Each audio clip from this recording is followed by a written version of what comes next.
Hey, welcome to week 4 of fantasy football, NFL. Can't believe it's already week 4. If you're 0-3, I know you're struggling, probably wondering what you're doing with running backs. Look, everybody's struggling with running backs. Between David Wilson, not getting any carries, between Ridley being disappeared from the New England running back situation, and all these guys getting hurt. Steven Jackson, Ray Rice, just to name a few. Maurice Jones-Drew has been banged up.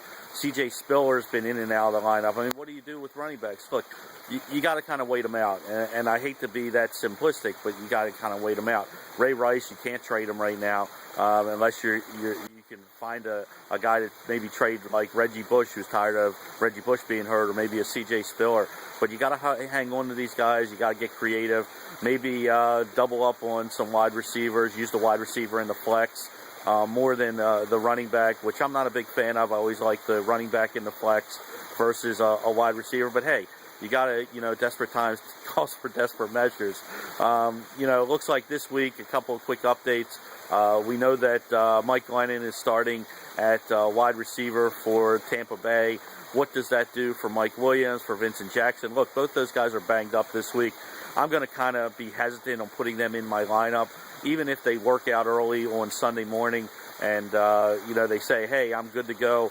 Mike Glennon's throwing the ball. I want to see him play 1 week before I trust my fantasy team and my wide receivers with that type of quarterback there, a rookie looking in that way. Then you got to go to Minnesota. Minnesota's got Matt Cassel there. What does that do to Adrian Peterson? Look, Adrian Peterson, outside of the first run that he's had this year, hasn't been great.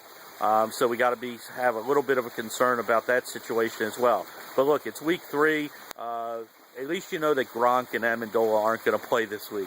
They didn't make the trip to Atlanta. I know a lot of Gronk owners were really looking forward to him coming back to the lineup this week. But, hey, I'd rather him be healthy. I don't want him to play 1 week. I've held on to him for 4 weeks already.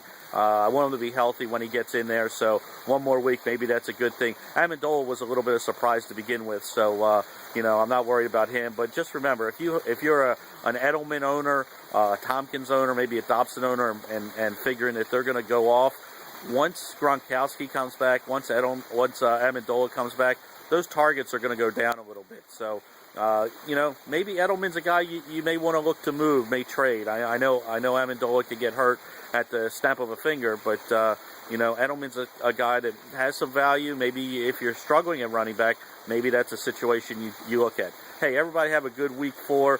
Check out our latest rankings on Sunday morning, fansfantasyfootball.com. As always, check out pressboxonline.com for the best and the most information. Check out those Baltimore Media Leagues as well. Everybody have a good week 4. Take care.